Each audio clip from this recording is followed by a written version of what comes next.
Bahannya cukup banyak sebenarnya ya, tapi saya pikir tidak perlu semuanya harus apa, harus kita, sebentar saya salah ini kayaknya.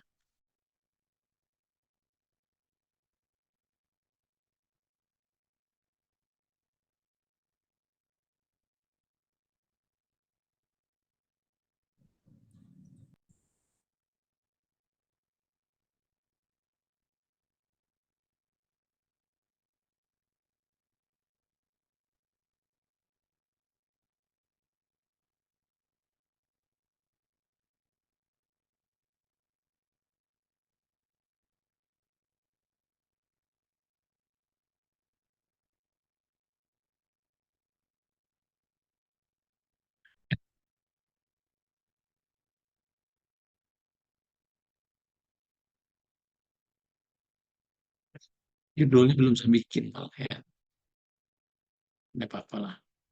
Jadi kita coba lihat mengenai adenovirus, hepatitis virus, dan COVID-19 ya, SARS-CoV-2. Karena topiknya terlalu banyak, ya saya akan coba sampaikan secara overview saja. Ya, secara teori, mekanisme dan sebagainya itu hampir sama. Ya, saya katakan hampir sama. Jadi hepatitis B virus adalah virus yang double stranded DNA virus ya.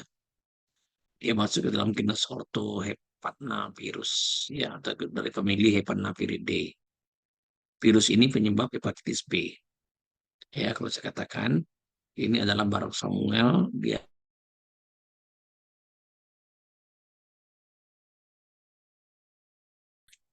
jadi kalau kita lihat ya dari penemuan virus ini, DNA virus ini pada pada apa ya, pada jenazah ya, diprediksi bahwa virus ini sudah ada sejak 7.000 tahun yang lalu ya, dan virus ini hampir mirip dengan ditemukan pada simpanse dan gorila ya.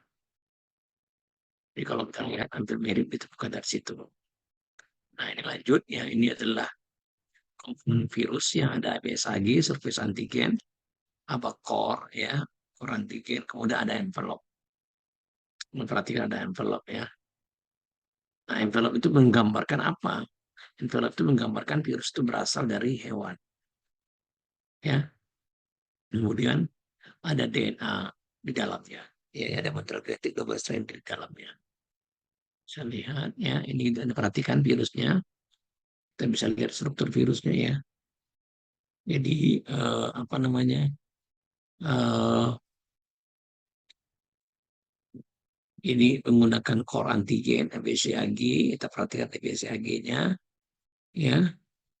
Kemudian ABEAG, ini core di dalam ya. Jadi core itu kayak menjadi kapsid ya pada virus. Tetapi virus ini juga unik, dia punya reverse transkriptase. Dia punya surface antigen ya, HBsAg-nya. Dia punya surface antigen atau kita namakan juga dengan HBsAg-nya. Ya.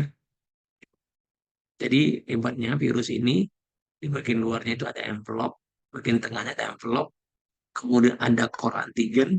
Sebenarnya core antigen itu lebih mengarah ke arah kapsid ya, kapsid daripada virus.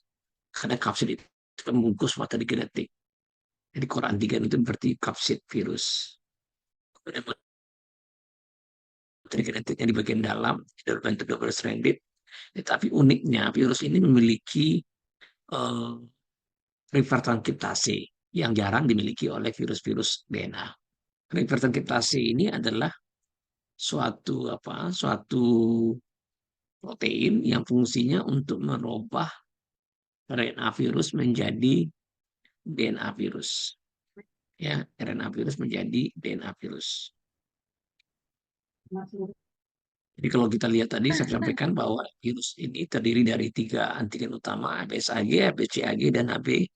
EAG itu menyusun envelope, CAG itu menyusun ya, dia menyusun kapsidnya. Sebenarnya HBsAg itu bagian permukaan terluar. Jadi agak berbeda dengan virus-virus yang lain. Ya, pada hepatitis B ini ada bagian terluarnya yang dikatakan sebagai surface antigennya. Gitu ya.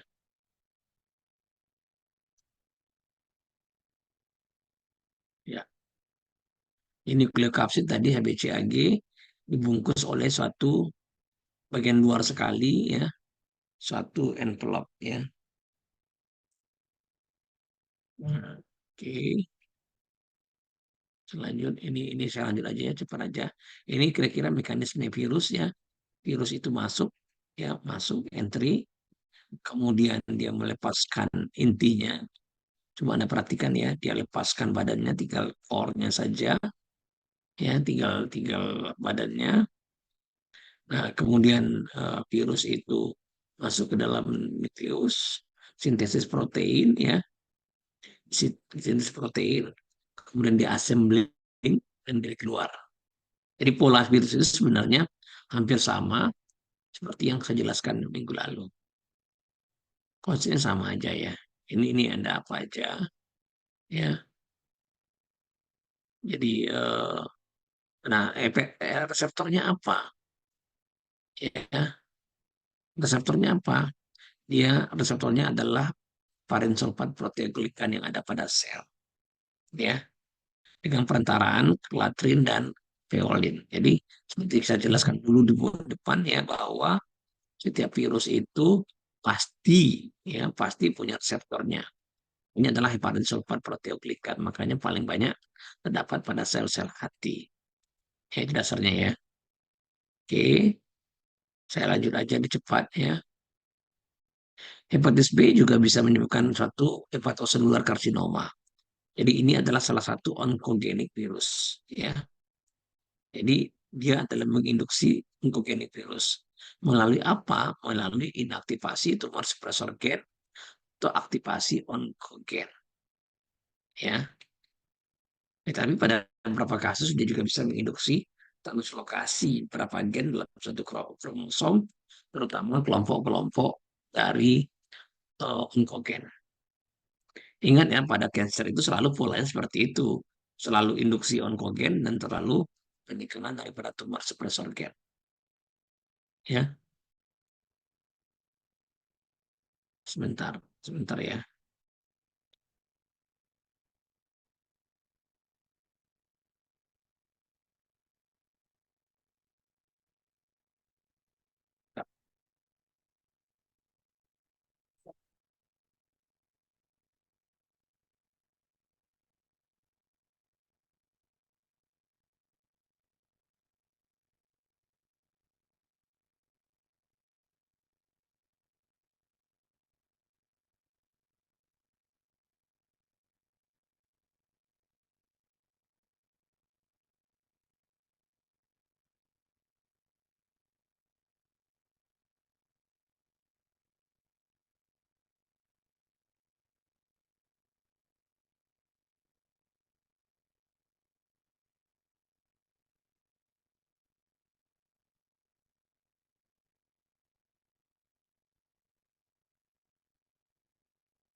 Saya minta maaf ya. Ada masalah sedikit kayaknya. Saya harus hentikan kuliah ini dulu ya. Saya mohon waktu Anda besok pagi jam 7 kita lanjutkan. Bisa. Atau kalau malam ini juga boleh, tapi jam udah saya tak tahu jam berapa saya selesai. Ini agak-agak apa? Agak darurat ya. Gimana? Gimana ketua tadi? Gimana ketua? Baik, Pak. Ini apa ya? Sorry ya. Oke ya. Oke ya. Oke, Pak.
Nah, 28 masih ada 8 lagi belum gerak dari tadi.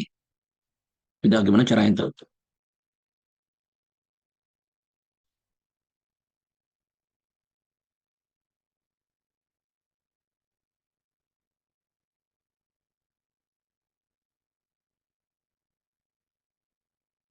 Kita mulai aja lah ya, karena ini waktu itu ada lagi soalnya.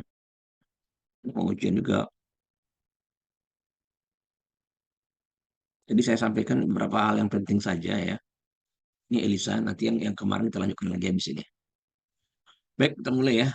Assalamualaikum warahmatullahi wabarakatuh. Jadi pagi ini kita mulai kuliah tentang Elisa. Ini praktikum sebenarnya.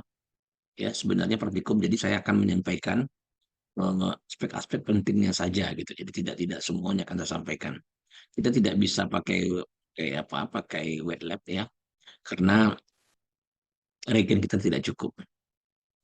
Jadi saya coba sampaikan secara teori saja ya, tahapan-tahapan Elisa. Elisa udah tahu atau belum? Elisa udah tahu atau belum? Pak itu Elisa udah tahu belum? Hmm? Ayo jawab. Elisa udah tahu atau belum? Udah pernah mendengar atau belum? Hmm? Ayo,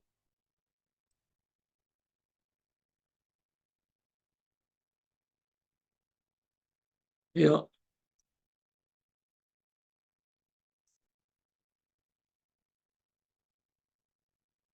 Pernah mendengar belum? Coba jawab. Udah, Pak. Siapa yang bilang tadi jawab dong? Ketua kelompoknya siapa sini? Hani Pak bukan? Dian, Pak. Siapa?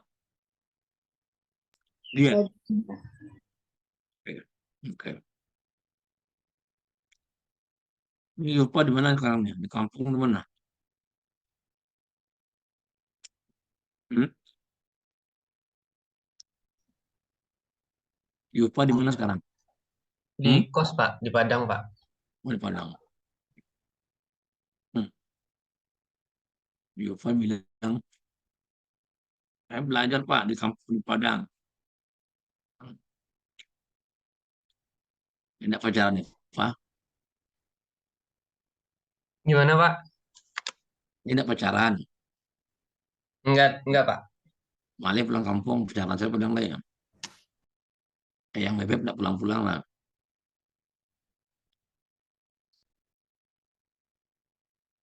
Oke ya, mulai ya.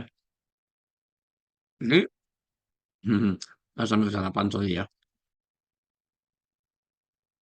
Nah, jam 9 nanti saya ada acara lagi di lab.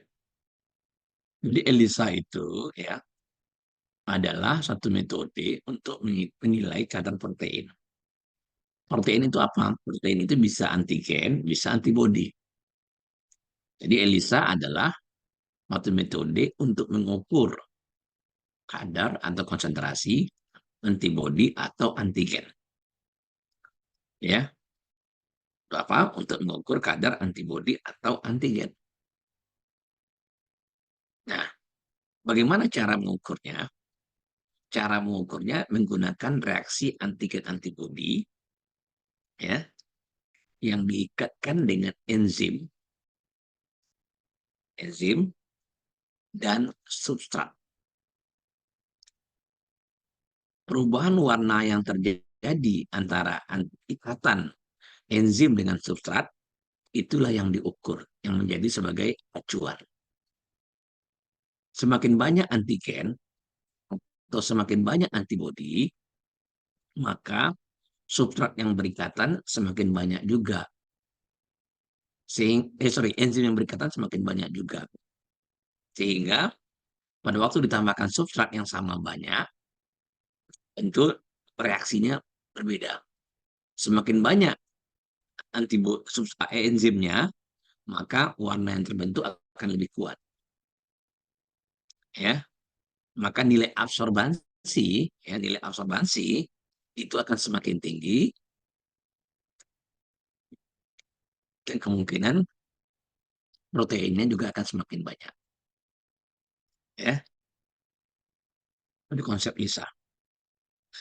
Jadi ada beberapa macam ELISA. Ada sandwich ELISA, ada indirect direct ELISA, ada competitive ELISA.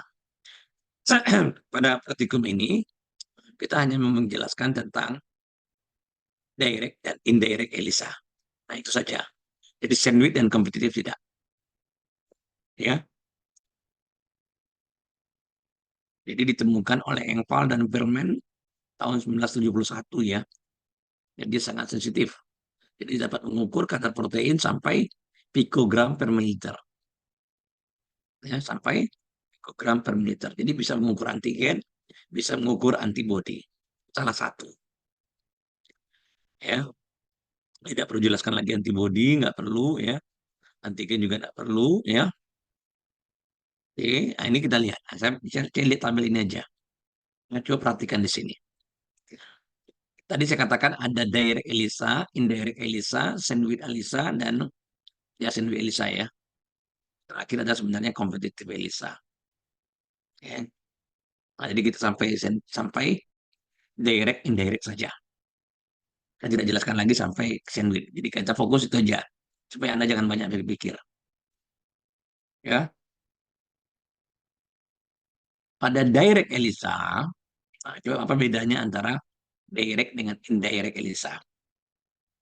Pada direct ELISA, ya, pada direct ELISA yang kita deteksi itu ya biasanya adalah antigen, ya, antigen yang terdeteksi. Pertanyaan kita adalah apakah ada ya, apakah ada antigen target kita pada suatu cairan? Nah, itu jawabannya pertanyaannya. Misalnya kita mau cari antigen terhadap protein, terus antigen misalnya antigen X. Maka dari sebanyak cairan tadi, cairan itu kita tempelkan pada plate ELISA. Ya, kita coating istilahnya. Di tahapan ELISA itu coating. Kita coating antigennya di situ. Setelah kita coating, kita blocking. Ingat ya, jadi tahapan pertama ELISA adalah coating. Tahapan kedua adalah blocking. Ya, untuk apa kita blocking? Supaya antigen itu menempel pada plat itu. Ya, menempel dia pada plat dengan baik. Setelah itu kita cuci. Jadi ELISA itu kerjanya mencuci aja tuh. Tambah bahan cuci, tambah bahan cuci. Cuci. Untuk apa kita cuci? Antigen-antigen yang ya atau sampah-sampah atau pengotor semuanya dibuang. Jadi bersih itu. Ya kalau partikum ini kalau kita mulai dari awal, bisa waktu kita 2 hari. Karena biasanya blocking itu butuh waktu 4 jam atau 24 jam atau semalam. Ya. Nah, setelah itu, ingat ya, jadi tahapan yang pertama coating, yang kedua blocking, yang ketiga washing. Oke. Setelah itu, kita tambahkan antibody. Antibody terhadap protein X tadi. Ya, ya, tambahkan antibody. Ya. Nah, antibodinya biasanya itu sudah kita conjugate dengan enzim. Ya, sudah kita conjugate dengan enzim. Jadi sudah ada enzimnya di situ. Apa enzimnya, Pak? Bisa alkali fosfatase, bisa enzimnya peroksidase. Ya, jadi bisa enzimnya alkali fosfatase, bisa enzimnya peroksidase. Holz-Rice peroksidase atau HRP, bisa enzimnya alkali fosfatase. Biasanya 2 enzim itu kita gunakan salah satu. Oke. Kemudian setelah itu apa yang kita lakukan? Tambahkan substratnya. Ya. Fosfatase biasanya TMB. Ya, trimetil monobenzoat. Trimetil benzoat TMB. Kalau kita menggunakan peroksidase. Kalau alkali fosfatase PNPP biasanya. ya, fosfodietrogenyl fosfat. Nah, itu yang kita lakukan, ya. Kemudian tambahkan substrat. Nah, stop sinyal, ya, kita bisa menghentikan reaksi enzimatik bisa saja. Biasanya pada peroksidasi, pada alkali fosfatase jarang. Ya, jadi tambahkan substrat. Setelah itu kita amati, ya kita tunggulah 30 menit. Kita lihat perubahan warnanya. Ya, jadi ELISA itu ada yang menggunakan enzim kalorimetrik, ada yang menggunakan bahan fluorogenik, fluoresen. Ya, kalau fluoresen ya namanya atau semoluminescent ya namanya eklia. Kalau ELISA biasa namanya umumnya kalorimetrik. Ingat ya. Nah, itu kira-kira tahapannya. Coba Nadila, terangkan ke saya gimana tahapannya Nadila. ELISA ini. Nadila, Ya, Pak. ya silakan, silakan Nadila, coba terangkan. Yang pertama itu ada clotting, kemudian yang kedua itu ada blotting. Yang untuk blotting ini supaya antigennya itu menempel. Kemudian ada yang ketiga itu ada wasing.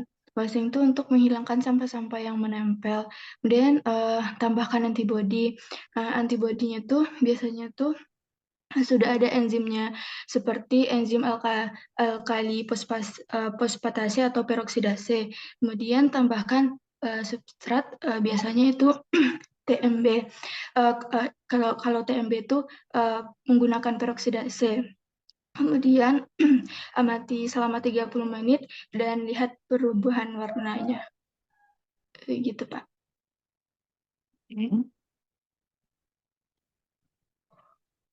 Oke, terus ya. Oke, lanjut ya. Nah, ingat ya soal-soalnya kayak gitu-gitu keluar cuman.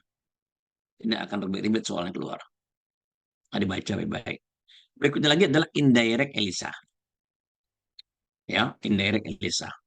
Indirect ELISA biasanya kita mendeteksi antibody.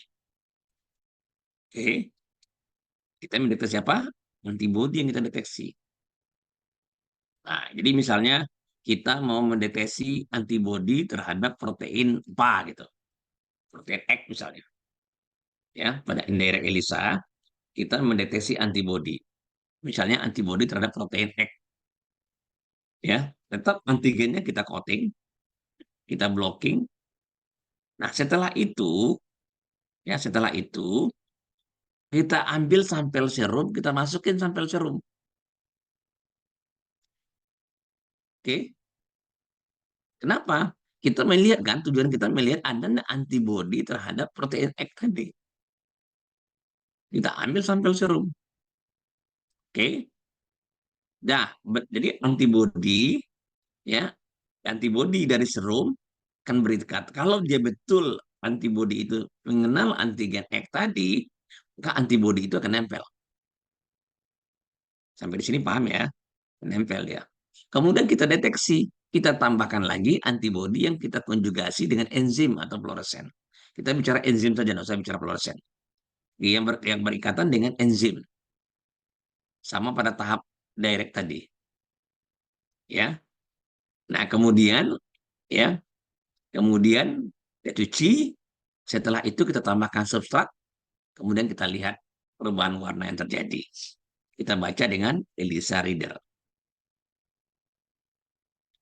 Nah, siapa bisa menjelaskan Velda? Velda, coba beda-beda jelaskan. Apa bedanya antara direct dengan indirect?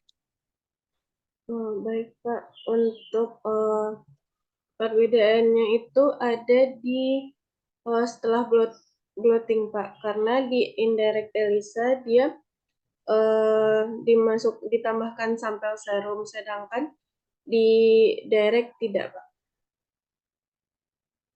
Ya, apalagi bedanya? Siapa bisa nambahkan lagi? Kesa? Apa beda Kesa?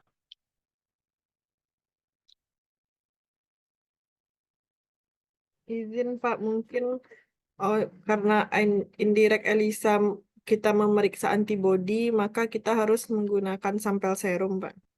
Kalau direct antigen, jadi tidak harus serum. Tidak serum, kalau indirect harus serum, Pak. Sampelnya indirect itu serum, sampel cairan atau serum ya. Itu yang kita tambahkan. Jadi direct itu mendeteksi antigen, indirect itu lebih banyak untuk deteksi antibody. Itu ya. Yang pertama. Yang kedua, kalau direct sampelnya kita coating. Jadi yang kita coating itu pada direct itu sampelnya. Paham ya? Sedangkan indirect yang kita coating itu adalah yang kita coating itu adalah antigen, target antigen yang akan menjadi petunjuk kita untuk deteksi antibodinya. Jadi bedanya kalau direct sampelnya kita coating, ya tujuan kita adalah untuk deteksi ada enggak protein antigennya di situ. Pada indirect, ya antigen target antigen lain yang kita coating, tujuannya ada enggak antibodi terhadap antigen tersebut. Sampai di sini paham? Jangan salah ya. Jangan salah ya. Paham sampai di sini? Halo, Paham, Pak. Paham, Pak. paham ya? Nah, jangan ini penting ya. Nah, yang lain sama ya. Lain sama. Coba Yulfa. Apa guna kita periksa ELISA indirect gunanya untuk deteksi apa? Indirect untuk periksa antibody, Pak. Antibody. Oke. Nes, Agnes, Iya, Pak.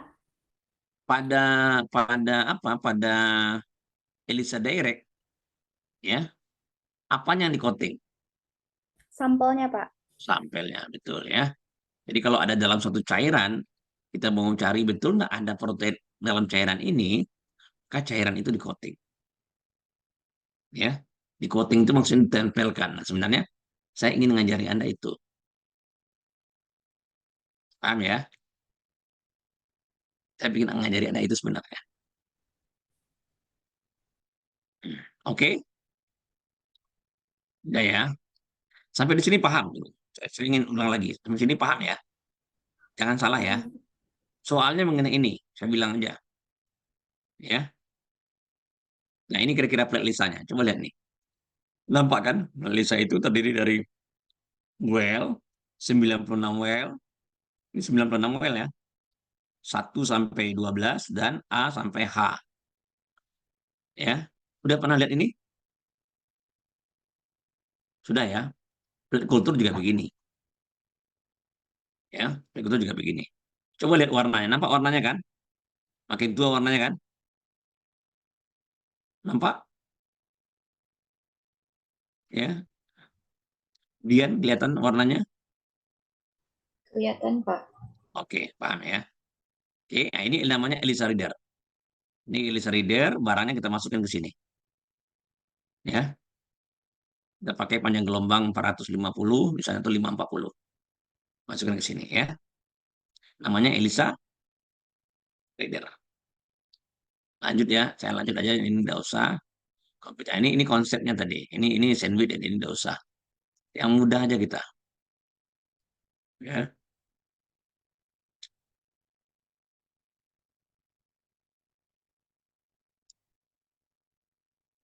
Ini dilihat tadi ya. Hmm. Jadi pada indirect ELISA ini antigennya kita coating. Kita coating di sini antigennya ya. Kita coating di sini, kita cuci, tinggal antigen yang betul-betul menempel aja lagi. Ya kan? Kita tambahkan antibody. Jadi kalau indirect ELISA kita coating, nah ini adalah dari sampel. Ya, panasnya nampak? Nampak ya? Karena indirect ELISA untuk deteksi antibody, ini pada sampel, ya dia nempel pada antibodinya.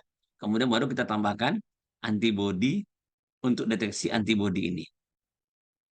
Ya, oke. Baru tambah substrat, hasilnya seperti ini, perubahan warnanya terjadi. Ya, perubahan warna terjadi karena apa? Yuk, ya bisa Mutia, Mutia. Kenapa tidak tampil wajah nih Mutia? Mutia, mana mutianya? Mana mutia? Nggak hadir. Dava, Ya, Pak. Dava, perubahan warna terjadi kenapa, Dava? Karena ditambahkan substrat. Oke, substrat ya. Jadi reaksi antara enzim dengan substratnya. Nampak ya? Ini adalah indirect ELISA, betul kan? Imron, indirect ELISA untuk deteksi apa, Imron? Untuk deteksi antibodi, Pak. Antibody ya, bagus ya. Oke, saya pikir itu aja, itu ELISA.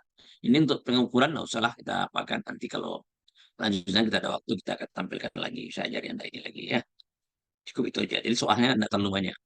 Tapi kalau Anda hadir hari ini, ya, Anda akan dapat, yakinlah. Ya, soalnya hanya sekedar tadi saja. Kira-kira terbayangkan konsepnya, cara kerjanya? Nah, ada sedikit pertanyaan saya.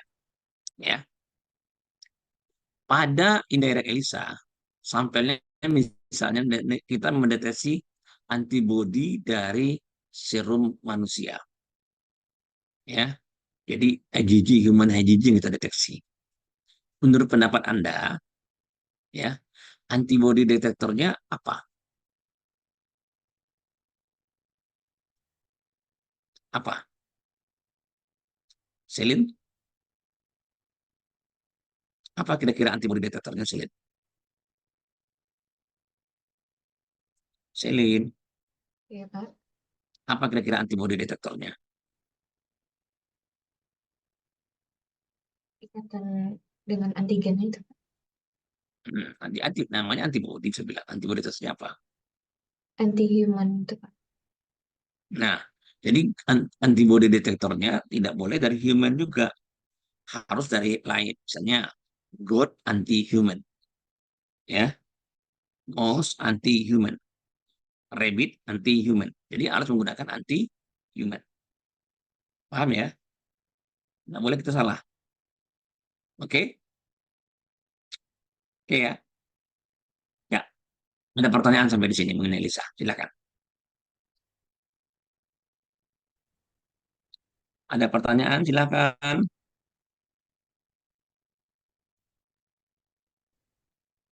Ada pertanyaan? Silakan. Dua. Ada pertanyaan? Silakan. Tiga. Nah, tidak ada pertanyaan. Kita lanjut berikutnya. 27 hadir baru berapa kurang, masih kurang nih. Nah, besok yang sisa nggak dapat ujian tuh. Iya kan? Yang sisa nggak dapat ujian itu begitu caranya.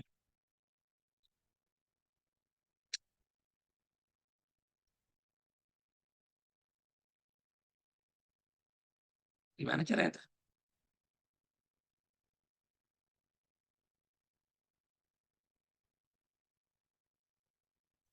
Oke.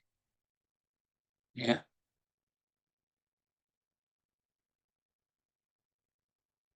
Jadi antibody detektor pada indirect ELISA bisa goat anti-human, mouse anti-human, rabbit anti-human. Nah, pertanyaan saya, kalau antibody yang kita deteksi itu adalah antibody dari tikus, antibody detektornya apa, Siti Aisyah?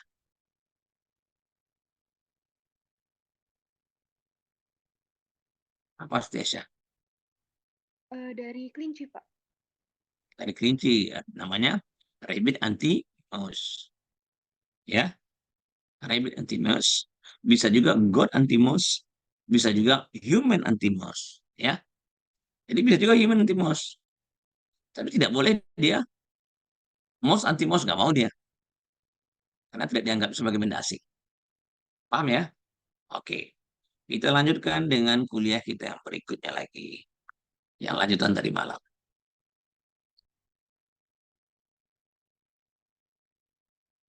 Ada pertanyaan? Masih ada pertanyaan? Oke, kemana bagiannya?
Salah tekat ya.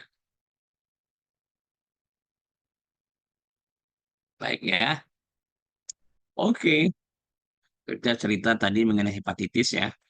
Semalam sebenarnya kita sudah bahas mengenai hepatitis ya. Ya udah ya. Cuman yang mungkin yang belum tuh di hepatitis itu adalah apanya? Ini sudah ya. Kemudian diagnosis ya. Diagnosis ya. Diagnosis kita lihat adanya hepatitis B surface antigen secara serologi yang dari darah pasien. Yang kedua, hepatitis B surface antibody HBsAb, atau bisa juga hepatitis B core antibody HBcAb. Ya. Jadi kalau adanya antigen HBsAg itu deteksinya antigen. Itu menunjukkan bahwa ada orang yang terinfeksi. Sedangkan kalau HBsAb-nya ada, ya, itu menunjukkan orang yang terinfeksi atau orang yang sembuh atau orang yang sudah tervaksinasi. Jadi kalau antibodi terhadap hepatitis itu ada, artinya ada 3. Yang pertama, orang yang sudah sembuh dan ada imunnya. Yang kedua, orang yang infeksi. Yang ketiga, orang yang sudah ada respon imunnya akibat imunisasi. Ya, jadi 3 ya. Jadi 3. Kalau hepatitis B-nya antigennya ada, itu artinya itu.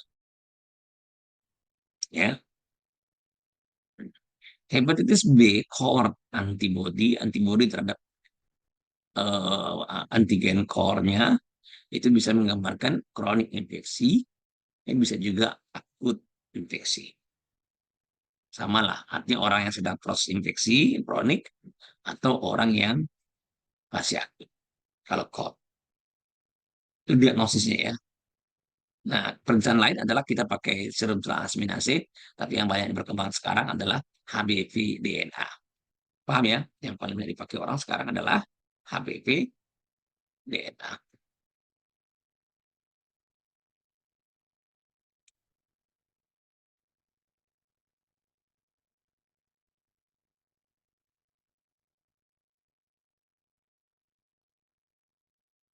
Lanjut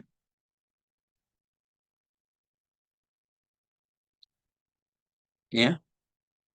Ini adalah adenovirus ya. Adenovirus double stranded DNA virus dari kelompok Adenoviridae. Ini ada 88 ya tipe, subtipe daripada adenovirus yang terbagi atas 7 genotype. Ya. Jadi adenovirus A sampai adenovirus G. Jadi kalau mungkin istilahnya mungkin spesiesnya lah. Jadi adenovirus A sampai adenovirus G. Ya. Lanjut ya. Jadi adenovirus ditemukan oleh Wallace Perrowe tahun 1930 ya. Tahun 1935. Beda dengan hepatitis B tadi, pneumonia dapat hadiah Nobel kedokteran tahun 76. Kemudian yang human ya, ditemukan tahun 62. Oke. Saya lanjut ya. Nah, ini kita perhatikan strukturnya adenovirus agak lebih besar, 80 sampai 100 nanometer ya. Dia tidak pakai envelope. Ya, dia pakai nukleokapsid saja, tidak ada envelope ya. Artinya virus ini tidak berasal dari hewan. Ya. Jadi virus ini pertama kali diidentifikasi dari adenoid manusia tahun 1953 sehingga dinamakan juga sebagai adenovirus. Ini adalah yang ditemukan oleh Trentin ya, maka dinamakan human adenovirus. Ya. Ini yang lama nih data 50 ini sekarang udah 88 ya. Ya, dan umumnya berkaitan dengan biasanya mengenai infeksi bermacam-macam. Bisa mengenai infeksi saluran pernafasan, bisa juga pada saluran cerna. ya bisa infeksi paru juga. Jadi gejalanya sangat bervariasi, sangat luas. Jadi masing-masing tipe memberikan gejala yang berbeda-beda. Ya, ini kira-kira strukturnya kalau Anda lihat ya. Ini beda ya, protein adenovirusnya agak unik daripada protein-protein yang lain. Perhatikan nih, ya. Adenovirus ini proteinnya agak unik, coba lihat. Ya, materi genetik double stranded di dalam. Perhatikan ya, ini langsung dia. Ya, ini langsung ya. Perhatikan di sini posisinya. Ya. Jadi dia punya protein-protein ya yang terdiri dari penton base ya, penton base. Dari penton base ada penjuluran ke arah luar yang kita namakan dengan fiber. Ya, fiber. Kemudian antara penton base itu ada protein lain yang kita namakan dengan protein hekson. Ya, di belakang hekson ada hekson minor. Ya, nah, kemudian di belakang penton juga ada penton minor. Ya, ada penton minor. Kemudian ada nukleoprotein, ya, nukleoprotein. Ada juga protease di sini. Ya, dan ada core protein. Jadi kalau Anda perhatikan ya, struktur struktur apa ya, saya katakan ini kapsidnya sebenarnya ya, kita lihat ya, kapsidnya itu sebenarnya disusun dari komponen-komponen hekson dan komponen-komponen penton. Ini bedanya ya pada protein-protein adenovirus, pada kelompok adenovirus. Jadi kelompok adenovirus ini istilah yang muncul itu adalah istilah terkait dengan penton, terkait dengan hekson dan sebagainya. Ini nggak aneh, Mak. Yang beda dengan protein-protein yang lain. Saya lanjut saja. Bagaimana transmisinya? Transmisinya hampir berbeda-beda tergantung tipenya. Jadi bisa airborne, ya, bisa sentuhan, bisa waterborne, bisa fekal oral dan sebagainya. Ya. Jadi dia menempel. Jadi apa guna guna apa tadi ya? Guna apa namanya? Fiber tadi. Ya, fiber itu gunanya untuk menempel pada permukaan sel. Ya. Nah, proses selanjutnya terserah sesuai dengan perkembangan virus. Dia buka kapsidnya, ya buka kapsidnya tinggal viral DNA. Kemudian dia translokasi ke dalam nukleus, integrasi dengan nukleus ya, sehingga dia bisa menghasilkan suatu protein. Ya.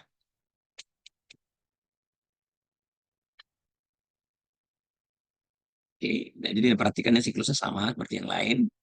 Ini patofisiologinya ya. Adenovirus dia bisa kemana saja, bisa ke sumsum tulang, bisa ke saraf, ya, bisa ke hati, bisa ke urogenital, gagal ginjal dan sebagainya, dan bisa ke saluran pernafasan serta traktus respiratorius.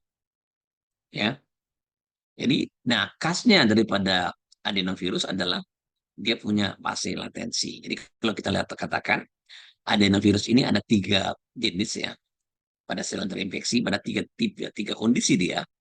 Yang pertama fase litik, yang kedua fase laten, dan ketiga fase onkogenik. Jadi adenovirus juga termasuk kelompok onkogenik virus. Sama seperti kita bicara hepatitis B. Ya. Jadi hepatitis B. Jadi dari antara 3 virus tadi, 2 virus adalah onkogenik. Ya. Ini adalah litik infeksi. Apa itu fase litik? Apa dimaksud dengan fase litik? Ya. Jadi fase litik ini adalah virus itu berdiam pada sel-sel mukoepitel, ya, mukoepitel pada saluran nafas, gastrointestinal. Anda lihatnya epitelnya beda-beda tuh, konjungtiva, kornea, yang bisa merusak sel-sel tersebut. Jadi dari sini dia akan menyebar ke seluruh bagian tubuh. Ya. Jadi itu fase litik, selnya pecah. Fase laten, ya, virus itu berdiam lama pada organ-organ limfoid, adenoid misalnya, tonsil, blackberry, dan sebagainya. Nah, bagaimana dia berubah dari laten ke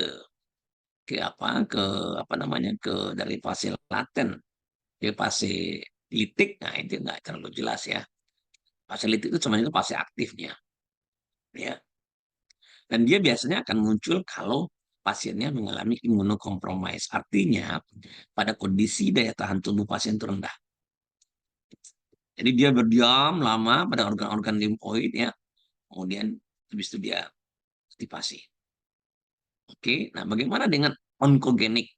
Tadi kan sudah pada virus hepatitis B dia akan meningkatkan tumor suppressor gen, menurunkan tumor suppressor gen dan meningkatkan onkogen ya. Nah, pada kasus adenovirus ya, ini dia begitu dia masuk ke dalam host ya, dia akan menghasilkan ya E1A protein, menginduksi E1A protein ya. Jadi dia akan mempercepat proliferasi proses transkripsi pada sel induk. Sehingga ya proliferasi ini akan terjadi pada sel induk. Nah, ini kan muncul banyak sel-sel yang imatur ya, yang proliferasinya cepat. Nah, ini juga gambaran dari suatu oncogenic process. Oke, saya lanjut ya. Diagnosisnya bagaimana? Diagnosisnya melalui organ, tergantung sumbernya. Ya, pemeriksaannya bisa menggunakan mikroskop elektron, imunofluoresen, serologi, ya termasuk juga secara molekuler. Ya, saya lanjut. Nah, saya pikir itu mengenai coronavirus mengenai adenovirus. Kesimpulannya, adenovirus bisa menginfeksi semua bagian tubuh. Dia ada 3 fase, ya kan? Fase. Kemudian perkembangannya pada waktu fase laten dia inaktif, dia tersimpan pada kelenjar-kelenjar limfoid, pada organ limfoid. Oke, berikutnya lagi adalah COVID-19, coronavirus. Ya, ini baru saja selesai pandemi COVID-19 ya. Nah, ini kalau Anda perhatikan, ordonya adalah Nidovirales, familinya adalah Coronaviridae, ya, genusnya macam-macam. Nah, coba perhatikan ini, ya. Alpha coronavirus antara lain, ya, alpha coronavirus antara lain adalah HCoV 229E, NL63, ya. Kemudian beta coronavirus adalah HKU1, OC43, ya, MERS-CoV, SARS-CoV, dan SARS-CoV-2. Jadi beta itu cukup banyak ya sebenarnya. Nah, coba perhatikan baik-baik. Ya, ada penjelasannya. Jadi, kalau saya ingin sampaikan pada Anda, ya, alpha coronavirus, itu TB 229E, NL63, HKU1, dan OC43, itu adalah coronavirus yang sudah ada dalam tubuh kita sejak lama. Dia berdiam dalam tubuh kita, ya. Dia bersifat patogen tapi tidak toksik, tidak virulen. Dia menimbulkan flu biasa, namanya common cold. Jadi beberapa penelitian melaporkan 10-20%, ya 10-20% ya itu berkaitan dengan varian-varian tadi. Common cold berkaitan dengan 229E dan sebagainya. Nah, kemudian muncullah SARS-CoV dari unggas, MERS-CoV dari unta, dan terakhir adalah SARS-CoV-2 ya dari kelelawar, atau ada juga orang mengatakan dari terenggiling. Ya, jadi kalau orang bertanya, wah corona itu udah lama, memang betul corona itu sudah lama. Tapi SARS-CoV-2-nya baru. Jadi ada juga tuh orang-orang yang anti COVID, nah bilang tuh itu kita ditipu aja, corona itu udah lama, iya kan? Coba Anda lihat hoax itu, udah lama katanya. Emang kenyataannya emang udah lama, tapi SARS-CoV-2-nya yang ada gitu ya. SARS-CoV-2-nya ada gitu. Yang baru itu SARS-CoV-2, yang menimbulkan pandemi itu SARS-CoV-2. Apa perbedaan SARS-CoV-2 dengan MERS dan SARS-CoV? MERS dan SARS-CoV itu betul-betul zoonotik, penularannya melalui hewan. Sedangkan SARS-CoV-2 penularannya dapat terjadi antar manusia. Itu ya bedanya. Nah, ini adalah struktur proteinnya, Anda perhatikan ya. Dia punya kapsid, Anda perhatikan dia punya kapsid yang melindungi RNA, ya, single stranded RNA, ukurannya cukup besar, 30.000 nukleotida. Kalau hepatitis tadi cuma 3.000 nukleotida, itu kecil. Cuman ada protein spike, ya, spike. Ada envelope, perhatikan ada envelope-nya juga, ya, ada glikoprotein, protein M-nya. Jadi ada protein E envelope, ada protein N nukleokapsid, dan ada protein S, ya. Nah, itu kira-kira ya. Nah, coba dia lihat, Anda perhatikan. Dia ada apa, lipid bilayer, ya, 2 lapis lipid, dengan pencucian dia akan mati, akan rusak, ya. Nah, protein S spike itu merupakan protein yang berikatan dengan reseptor pada manusia, ya. Jadi kalau saya lihat nih di gambarannya, ya, ya, kemudian ada NS. Nah, ini adalah reseptornya. Ya, reseptornya ada pada manusia. Jadi protein ligannya adalah protein S-nya, reseptornya ada pada manusia. Nah, ini perhatikan ya. Jadi coronavirus itu normal 5-10% penyebab common cold. Jarang menimbulkan masalah, ya. Baik pada 229E dan OC43, ya. Nah, itu yang jelas. Gejalanya seperti biasa lah, batuk, pilek, demam, gitu aja. Tidak ada masalah, ya. Nah, novel coronavirus yang terbaru adalah kelompok SARS, MERS, dan SARS-CoV-2, ya. SARS-CoV-2 yang jadi masalah. Tapi kalau Anda tanya sama saya, mana yang paling berat, Pak, untuk SARS, MERS, dan SARS-CoV-2? Nah, siapa bisa jawab saya? Mana virus ini yang paling berat di antara 3 yang novel coronavirus ini? Siapa yang bisa menjelaskan mana yang berat? Ayo, siapa bisa jelaskan? Nadila, mana yang berat? SARS, MERS, SARS-CoV-2? Ayo, silakan. Nadila, Hmm, SARS. SARS. Hah? Iya, Pak. SARS. Kenapa SARS?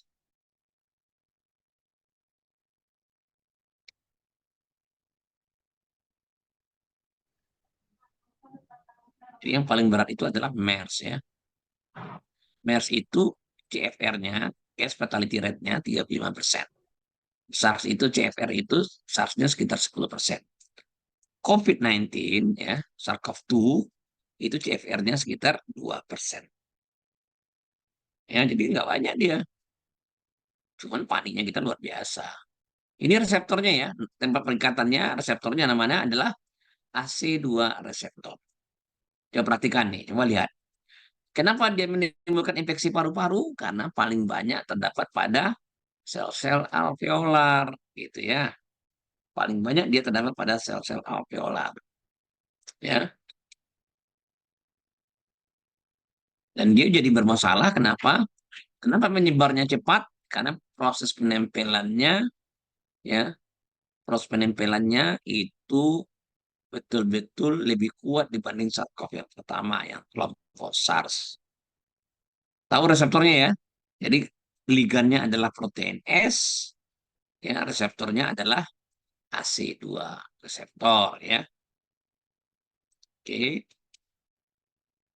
saya lanjut. Ini lanjut aja, ya, ini lanjut aja. Ya, Anda bisa baca-baca. Ya, penularannya melalui droplet. Ya, lanjut, ya. Nah, diagnosisnya apa? PCR. Ya, Anda tahu lah, kan udah pernah apa, ya? Sudah pernah mengalami ini. Sudah pernah kena COVID semua nih? Atau sudah pernah hilang penciuman, tapi tidak mau diperiksa COVID? Ya kan, banyak kan kita seperti itu. Ya, saya pikir itu saja kuliah kita pada pagi ini, ya. Eh, Tidak banyak, jadi tolong dibaca baik-baik. Harapan saya Anda baca baik-baik. Ya, kalau ada pertanyaan silakan.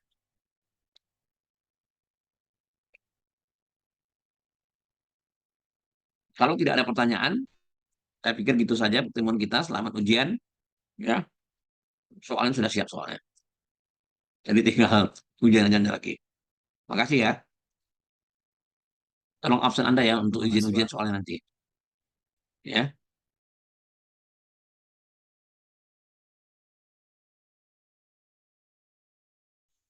Kasih, Pak.